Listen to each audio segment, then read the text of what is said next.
Hi friends, ఈ రోజు నేను మీకు రథసప్తమి అంటే ఏంటి, దీని విశిష్టత ఏంటి, రథసప్తమి రోజు ఏం చేయాలో చెబుతున్నాను.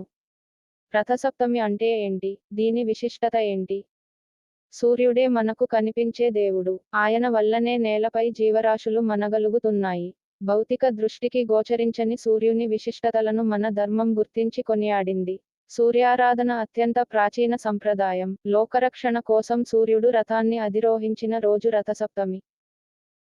ఆరోగ్యం, ఐశ్వర్యంతో పాటు దేనిని కోరేవారైనా సూర్యుని ఆరాధించాలి. సప్తానాం పూరణి సప్తమి అంటే 1 నుండి 7 వరకు గల స్థానాలు పూరించేది సప్తమి. సూర్యరథ గమనానికి కారణమైంది కనుక ఈ పండుగకు రథసప్తమి అని పేరు పెట్టారు పెద్దలు. కొందరు రథ సప్తమినే సూర్యజయంతి అంటారు. కానీ నిజానికి సూర్యుడు పుట్టినరోజు కాదిది. సూర్యుడు తన ఉష్ణచైతన్యాన్ని లోకులకు పంచిపెట్టడం కోసం రథాన్నెక్కి విధులలో ప్రవేశించిన రోజు ఇది. అయితే లోకంలో సూర్య జయంతిగా పిలవబడుతూ ఉంది. ఇక్కడ రథారోహణమే ప్రధాన కృత్యం. లోకబాంధవ ధర్మానికి సిద్ధపడిన రోజు కనుక రథసప్తమి అయింది. ఇది మామూలు రథం కాదు. దీనికి ఒక్కటే చక్రం, తొడల నుండి క్రింద భాగం లేని అనూరుడు, రథసారథి ఛందస్సులనే గుర్రాలే ఈ రథాన్ని లాగుతాయి. ఏ మాత్రమూ నిలిచే ఆధారం లేని ఆకాశంలో పయనిస్తుంది ఈ రథం.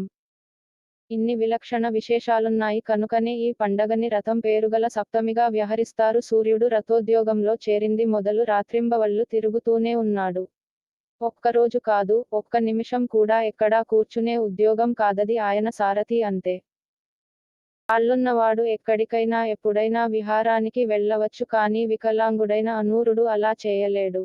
కాళ్ళు లేకపోవడం వల్ల అతడు మన పాలిట వరం అయ్యాడు.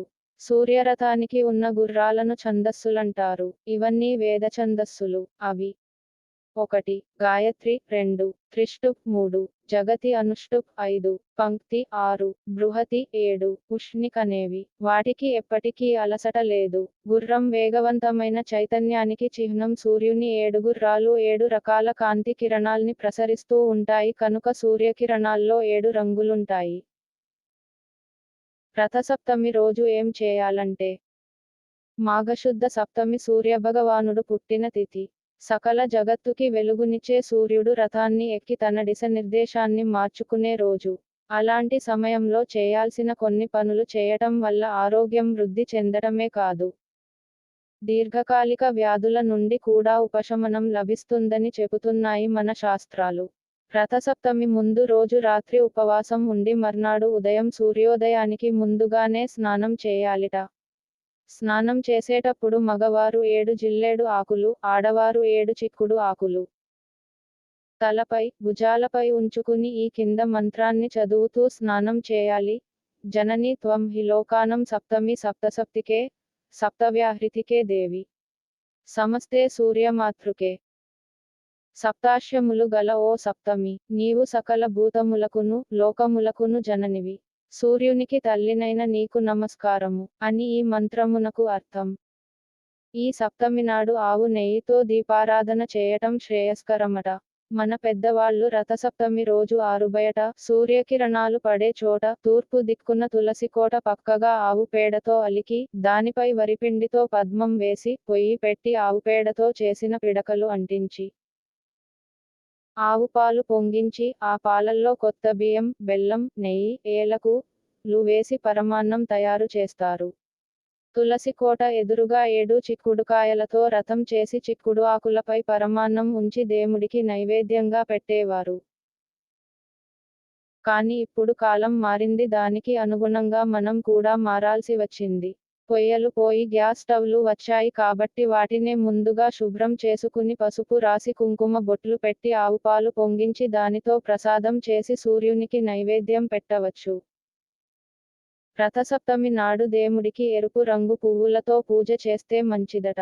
చిమ్మిలి దానం ఇస్తే సకల శుభాలు చేకూరుతాయని కొందరి నమ్మకం. ఇలా రథసప్తమి నాడు చేయాల్సిన వాటికి ముందు రోజే ఏర్పాట్లు చేసుకుంటే ఆ రోజు శ్రమ లేకుండా చిత్తశుద్ధితో సూర్యుడిని పూజించి ఆయన అనుగ్రహానికి పాత్రులు కావచ్చు. వ్రతకథ. భవిష్యోత్తర పురాణములో రథసప్తమి వ్రత విధానాలు, విశేషమైన వర్ణనలు ఇవ్వబడ్డాయి. 1 ఈ వ్రత ఫలాన్ని గురించి అడిగిన ధర్మరాజునకు శ్రీకృష్ణుడు ఇలా తెలియజేసెను. పూర్వము కాంబోజ దేశమున యశోధర్ముడను రాజుండెను. అతనికి ముదిమి ముప్పున ఒక కుమారుడు కలిగెను. ఆ కుమారునికి ఎప్పుడును రోగములు వచ్చెడివి. తన కుమారునికి వ్యాధులకు కారణమేమని రాజు బ్రాహ్మణులను అడిగెను. నీ కుమారుడు పూర్వ జన్మమున పరమలోభి అయిన వైశ్యుడు. రథసప్తమి మహాత్మ్యము వలన నీ కడుపున పుట్టెను. లోభియగుట వలన వ్యాధిగ్రస్తుడయ్యెను అని తెలిపిరి. దీనికి పరిహారమడిగిన రాజుకు బ్రాహ్మణులు ఎలా చెప్పారు. ఏ వ్రత ఫలితమున ఇతడు నీకు కలిగెనో అదే రథసప్తమి వ్రతమును ఆచరించిన పాపము నశించి చక్రవర్తిత్వము పొందును. ఆ వ్రతం ఆచరించిన రాజునకు తగిన ఫలితము కలిగెను. రథసప్తమి వ్రతకథ యుధిష్ఠిరుడు కృష్ణుని అడిగెను. ఓ కృష్ణ, రథసప్తమి నాడు చేయవలసిన విధివిధానము ననుసరించి భూలోకమున మనుష్యుడు చక్రవర్తి కాగలడని నీవు చెప్పియుంటివి. అట్లు ఎవ్వరికైనను ప్రాప్తించినదా అనగా కృష్ణుడిట్లు జవాబిచ్చెను. కాంబోజదేశమున యశోవర్తియను చక్రవర్తియుండెను. ఆయన వృద్ధాప్యమున ఆయన కుమారులందరూ సర్వరోగముల చేత బాధపడుచున్న వారైరి. అట్టి కర్మ పరిపాకముయందు వలన గల్గెనో తెలుపవలసినదని ఒకానొక బ్రాహ్మణ శ్రేష్ఠుని అడిగెను. అట్లడిగిన రాజుతో, ఓ రాజా, వీరు వీరి పూర్వజన్మలో వైశ్యకులమున జన్మించ మిక్కిలి లోబులయుండిరి. అందుచేత వీరిట్టి రోగములకు గురికావలసిన వారైరి. వారి రోగనివారణకు రథసప్తమి రోజున జరుగు కార్యక్రమమును చూడవలెను. ఆ విధముగా నావ్రతము చూచినంత మాత్రమున దాని మాహాత్మ్యముచే వారి పాపములు పోవును. కాన వ్యాధితో బాధపడువారిని గొని వచ్చి ఆ వ్రతవైభవము వారికి చూపవలెను అని బ్రాహ్మణుడు చెప్పగా, రాజు అయ్యా, ఆ వ్రతమెట్లు చేయవలెనో దాని విధివిధానమును తెలుపు డని ప్రార్థించెను. అందులకా బ్రాహ్మణుడు, ఓ రాజా, ఏ వ్రతము చూచినంత మాత్రమున జడత్వము నశించిపోవునో ఆ రథసప్తమి అని పేరుగల వ్రతము సర్వులు ఆచరించదగినది. ఆ వ్రత ప్రభావమున సకల పాపములు హరించి చక్రవర్తిత్వము గల్గును. ఆ వ్రత విధానమును తెలుపుచున్నాను, శ్రద్ధగా వినుము. మాఘమాసమందలి శుక్లపక్షమున వచ్చు షష్ఠి తిథి దినమున గృహంతు ఈ వ్రతమాచరింతునని తలంపవలెను. పవిత్ర జలము గల నదులలోగాని, చెరువునందుగాని, నూతియందుగాని తెల్లని నువ్వులతో విధివిధానముగా స్నానమాచరించవలెను. ఇలవేలుపులకు, కులదేవతలకు, ఇష్టదేవతలకు మ్రొక్కి పూజించి అటుపిమ్మట సూర్యదేవాలయమునకు పోయి ఆయనకు నమస్కరించి పుష్పములు, ధూపములు, దీపమును అక్షితలతో శుభప్రాప్తి కొరకు పూజించవలెను. పిదప స్వగృహమునకు వచ్చి పంచయజ్ఞము గావించి అతిథులతో, సేవకులతో, బాలకులతో భక్ష్యభోజ్యములు ఆరగించవలెను. ఆదినమున తైలము శరీరమునకు పూసుకొని స్నానము చేయరాదు. ఆ రాత్రి వేదపారగులగు విప్రులను పిలిపించి సూర్యభగవానుని విగ్రహానికి నియమము ప్రకారము పూజించి సప్తమి తిథి రోజున నిరాహారుడై భోగములను విసర్జించవలెను. భోజనాలకు పూర్వము, ఓ జగన్నాథుడా, నేను చేయబోవు ఈ రథసప్తమి వ్రతమును నిర్విఘ్నముగా పరిసమాప్తి చేయవలసిందిగా వేడుచున్నాను అని ఉచ్చరించుచు తన చేతిలో గల జలమును నీటిలో విడవవలెను. అట్లు నీటిని విడిచిపెట్టి బ్రాహ్మణులు తాను గృహమున నేలపైన రాతి శయనించి జితేంద్రియుడై ఉండి ఉదయమున లేచి నిత్యకృత్యములాచరించి శుచియై ఉండవలెను.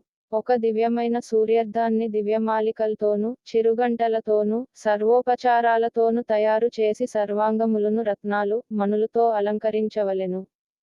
బంగారుతోగాని, వెండితోగాని గుర్రాలను, రథసారథిని, రథమును తయారు చేసి మధ్యాహ్నవేళ స్నానాధికములచు నిర్వర్తించుకొనవలెను. వదరబోతులను, పాషండులను, దుష్టులను విడిచిపెట్టి ప్రాజ్ఞులు సౌరసూక్త పారాయణ చేయుచుండగా నిజగృహము చేరవలెను. పిమ్మట తన నిత్యకృత్యములను పూర్తి చేసుకొని స్వస్తి బ్రాహ్మణ వాచకములతో వస్త్రమండప మధ్యభాగమున రథమును స్థాపించవలెను. కుంకుమతోనూ, సుగంధద్రవ్యములతోనూ, పుష్పములతోనూ పూజించి రథమును పుష్పములతోనూ, దీపములతోనూ అలంకరించవలెను. అగరుధూపములుంచవలెను. రథమధ్యముననున్న సూర్యుని సర్వసంపూర్ణముగా అర్చన చేయవలెను. ధనలోభము చేయరాదు. లోభియై ధనమును ఖర్చు చేయుటకు మనస్సంగీకరించనిచో వ్రతము వైఫల్యమును, దాని వలన మనస్సు నికలత్వమును పొందును. పిమ్మట రథాన్ని, రథసారథిని అందుగల సూర్యభగవానుని పుష్ప, ధూప, గంధ, వస్త్రాలు, అలంకారాలు, భూషణాలు, నానావిధ పంచభక్ష్యాదులు గల నైవేద్యాదులతో పూజించి ఈ క్రింది విధముగా దివాకరుని స్తోత్రము చేయవలెను. ఓ భాస్కర, దివాకర, ఆదిత్య, మార్తాండ, గ్రహాధిపాపారనిదే, జగద్రక్షక, భూతభవన, భూతేశ, భాస్కర, ఆర్తత్రాణపరాయణ హర, అంచిత్య విశ్వసంచార, హే విష్ణు, ఆదిభూతేశ, ఆదిమధ్యాస్థ భాస్కర, ఓ జగత్ప్రతే, భక్తి లేకున్నను క్రియాశూన్యమైనను నేను చేసిన అర్చనకు నీ సంపూర్ణ కటాక్షమును చూపుము. పై విధముగా మనస్సులో తాను వేడిన కోరికను సఫలీకృతం చేయవలెనని భాస్కరుని ప్రార్థించవలెను. ధనహీనుడైనను విధిప్రకారము అన్ని కార్యములు చేయవలెను. రథము సారథి, గుర్రములు వివిధ రకాల రంగులతో లిఖించిన బొమ్మలు, ఎదైన జిల్లెడు ప్రతిమలతో సూర్యభగవానుని శక్తి కొలది పూర్వము చెప్పినట్లు విధివిధానముగా పూజించవలెను. ఆ రాత్రి జాగరణ చేసి పురాణ శ్రావణ మంగళగీతాలతో మంగళవాయుద్యాలతో పుణ్యకథలను వినవలెను. పిమ్మట రథయాత్రకు బయలుదేరి సూర్యుని మనస్సున ధ్యానమనేయుచు అర్ధనిమీలిత నేత్రుడై చూడవలెను.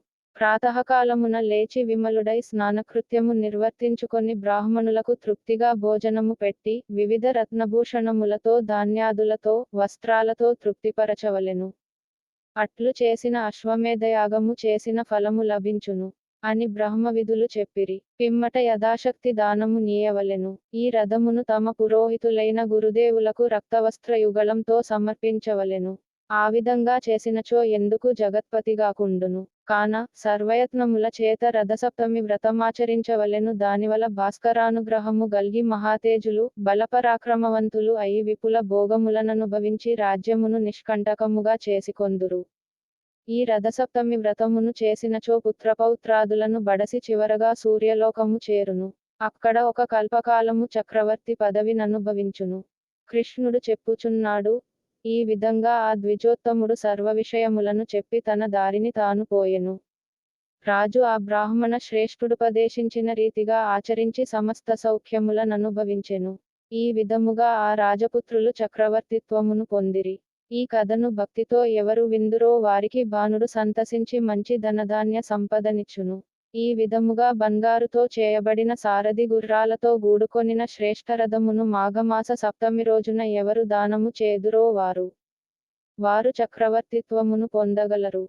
ఇతి రథసప్తమి వ్రతకథ సంపూర్ణం. Bye friends. తదుపరి వీడియోలో కలుదాము.